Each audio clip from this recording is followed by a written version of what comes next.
What's up, guys? I recently did a Trilogy Faceoff, and I felt the need to watch New Nightmare again, and it really struck a chord with me this time, and I felt like, you know what? I think I need to do a revisited for this, so we're going to do that. So anyway, here we go. New Nightmare Revisited. Let's go.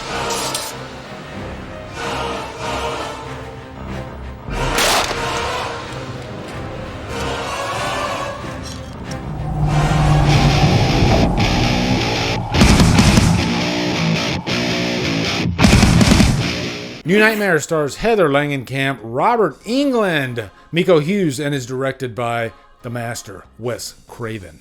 What's up, guys? Welcome to another Revisited review. I've often been asked, will you ever revisit Friday and Nightmare? Because I did revisit it for all the Halloweens. Now, I did do a Revisited for Friday Part 7, and that was when John Carbeekler passed away. So, I guess that's my answer. If I feel the need, if I'm inspired, then I'll do a revisited. And that can be fun anyway, so that way I don't have to go in order. And I recently just watched New Nightmare again. First time I'd seen it in probably 9 years since I reviewed it the last time. I'd seen it maybe once or twice before that. After this viewing, it really stayed with me. And there was something so cool about this movie that I didn't really grasp before. And I kind of love when movies do that. You know, sometimes they take a couple of viewings to really latch on. And I guess, you know, maybe a little bit of credit to Cecil Laird and their crew for doing Dylan's New Nightmare, because that started getting my wheels spinning about New Nightmare again, too, after watching that, because it's a really great fan film. So I'm excited to finally watch this again and cover it again, because I will say my opinion has changed, and I was kind of just mid-tier. I didn't dislike or hate the movie. I always kind of just put it, you know, in the middle, but after watching it this time, I think I really see what Wes was going for. I really enjoyed the creativity of this movie, if I'm being honest. And I think, in general, when Nightmare is at its best, it's being the most creative that it can be. Because even the bad movies are creative. So I like that Nightmare takes swings, and those swings don't always land. But sometimes they really land. And I think there are aspects of this movie, which I don't think it's perfect, but I think it's got some great stuff in it. And I think it's highly rewatchable. So before we dive deep, let me give you a quick plot synopsis again. Heather Langenkamp plays Heather Langenkamp. I never thought I'd start off a plot synopsis with that. But this movie takes place in the real world. And she's not playing Nancy in this. And it opens up very similar to the first movie. You know, this movie is art imitating life. Imitating art in the best sense. But immediately there is an accident on the set. A couple of the crew members are hurt. And Heather, she's married to an effects guy in the movie. And in real life, she's married to an effects guy. But her son, Dylan, he's sort of infatuated with the Nightmare on Elm Street movie, the first one. And he's watching it on their TV.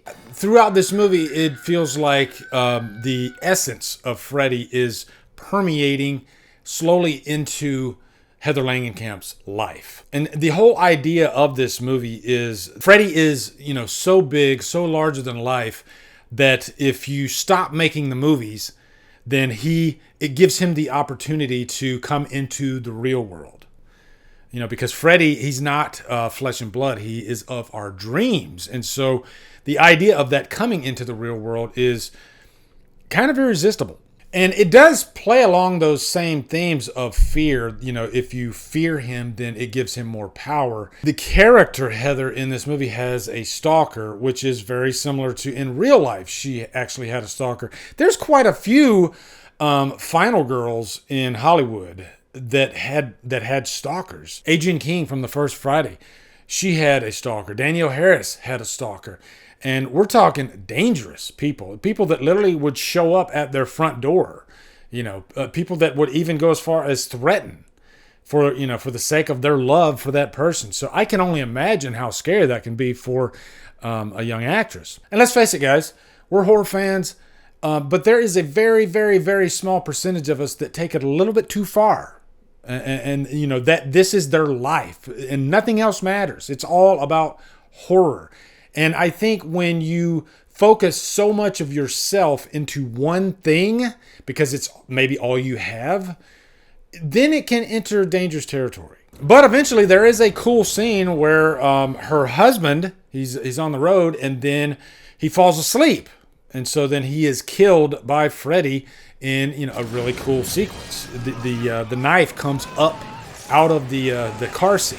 So of course, like most Nightmare movies, there's a funeral scene, and in this scene, there's quite a few Nightmare on Elm Street alumni in there. But eventually, Heather realizes that Freddy is trying to turn her into Nancy, and there's such a cool scene in the final act of this movie where she's walking outside, and when she turns around, she is Nancy. She has the gray streak in her hair, and she sees the Elm Street house, and it's so freaking cool. And so from that point on, she's Nancy, and she has to take on Freddy to save Dylan.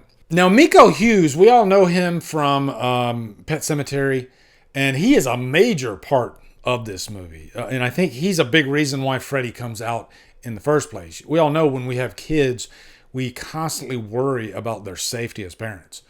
And I think that's the ultimate vehicle to bring out a character like Freddy. And I think an important aspect of the movie is that throughout it, he's not only taunting Heather, but he's also taunting Dylan. And, you know, we've all said this before.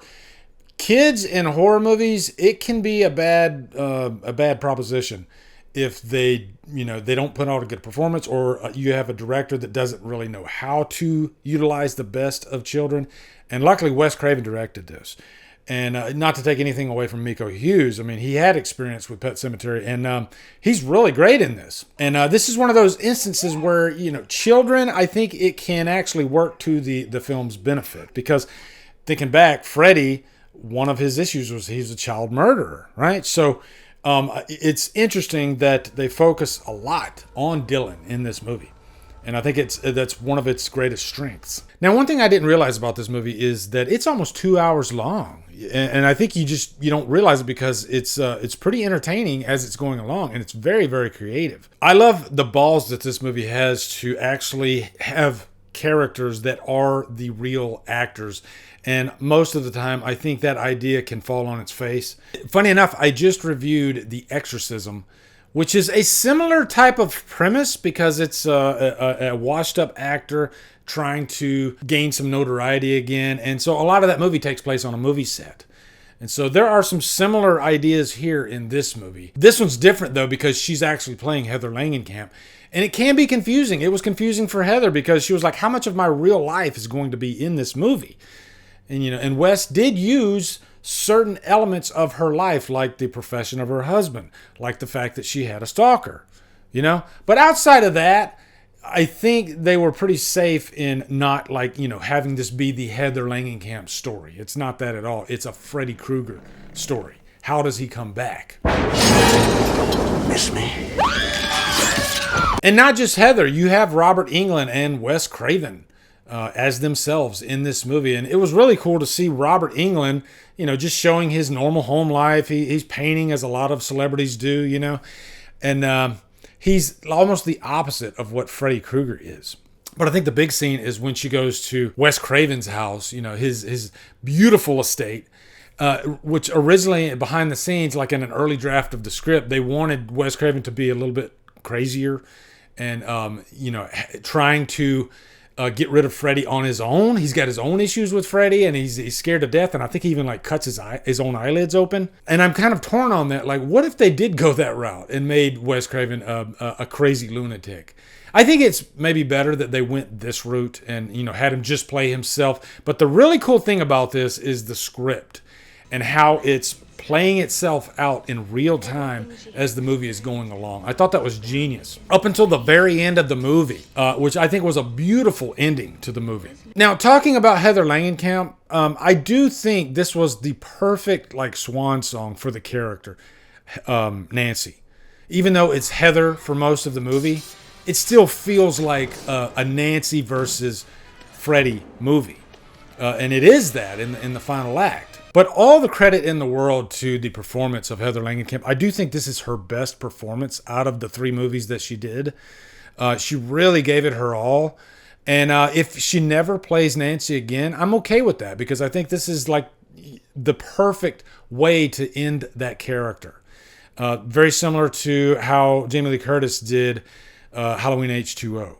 I loved her performance in H2O to finally stand up against her monster. And this is similar to that. Get out of there! Hey! Now, let's talk about Freddy for a little bit. And, I don't do like cons at the end of a revisited. I'll kind of just put them out there as I go along. You'll notice that Freddy has a very different look in this movie, and I'm kind of in the middle with it. I like that they're going more for the darker portrayal of Freddy.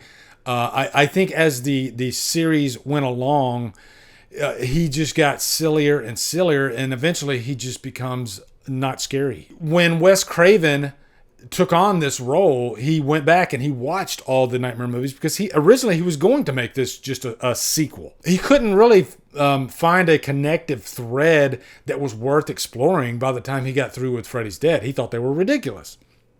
And that's when he came up with this idea. Let's start from scratch. The franchise exists, but what if Freddy could come out into the real world? And again, I think that's just a genius idea.